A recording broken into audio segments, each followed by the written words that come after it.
સમાચાર જૂનાગઢથી જ્યાં બે પીઆઈ અને એએસઆઈ સામે ફરિયાદ નોંધી લેવાઈ છે। પીઆઈ અરવિંદ ગોહિલ અને પીઆઈ તરલ ભટ્ટ સામે ફરિયાદો છે। એસઓજીના એએસઆઈ દીપક જાની સામે ફરિયાદ નોંધી લેવાઈ છે। અરજદાર પાસે નાણાં પડાવવાના પ્રયત્નનો આરોપ છે। બેંક એકાઉન્ટ ફ્રીઝ કરાવી રૂપિયા પડાવવાનો પ્રયત્ન કરાયો હતો। બેંક ખાતા અનફ્રીઝ કરવા માટે રૂપિયા 25 લાખની માંગણી થઈ હતી। અરજદારને ઈડીની ધમકી આપી હોવાનો પણ આરોપ મૂકવામાં આવ્યો છે। બેંગલુરુના વેપારી પાસેથી બેંક ખાતા અનફ્રીઝ કરવા આ લાંચ માંગ્યાનો આરોપ છે। પીઆઈ ગોહિલ અને એએસઆઈને સસ્પેન્ડ કરાયા હતા। વધુ વાત કરવા જોડાશે અમારા સંવાદદાતા વિજયસિંહ। વિજયસિંહ, શું બધું અપડેટ?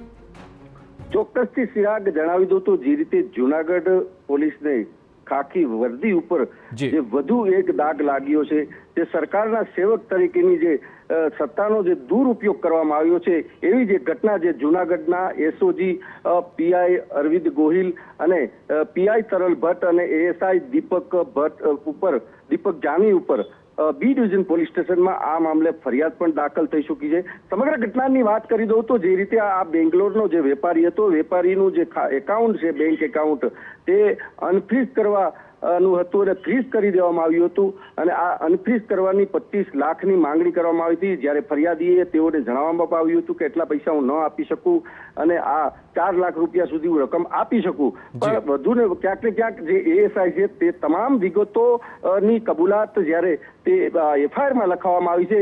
બીજી તરફ ખાસ એક ચોંકાવનારો જે ખુલાસો થયો છે સૂત્રોમાંથી મળતી માહિતી મુજબ કે 335 જેટલા બેંક એકાઉન્ટ ફ્રીઝ કરવામાં આવ્યા છે અને તેમાં પણ જે અનેક જે એકાઉન્ટ ધારકો છે તેમની પાસેથી 20-20 લાખ રૂપિયા લીધા હોવાની પણ સૂત્રોમાંથી માહિતી મળી રહી છે। અને ખાસ કરીને આ જે સમગ્ર મામલો છે તે ફરિયાદી પોતે જ્યારે નિલેશ ચાંદડિયા આઈજી સાહેબને રૂબરૂ મળી અને આ તમામ બાબતે પોતાની વ્યથા છે તેમને રજૂ કરવામાં આવી અને ત્યાં તેમને અરજી પણ આપવામાં આવી અને અરજીના આધારે જ્યારે નિલેશ ચાંદડિયા આઈજી સાહેબે આ કડકમાં કડક કાર્યવાહી કરવા આની જે ફરિયાદ છે તે તેમના રીડર પીઆઈએ દાખલ કરવામાં આવી છે અને તેમને તપાસ સોંપવામાં આવી હતી અને તપાસ સોંપતા સમગ્ર જે ભાંડો છે ફૂટ્યો છે।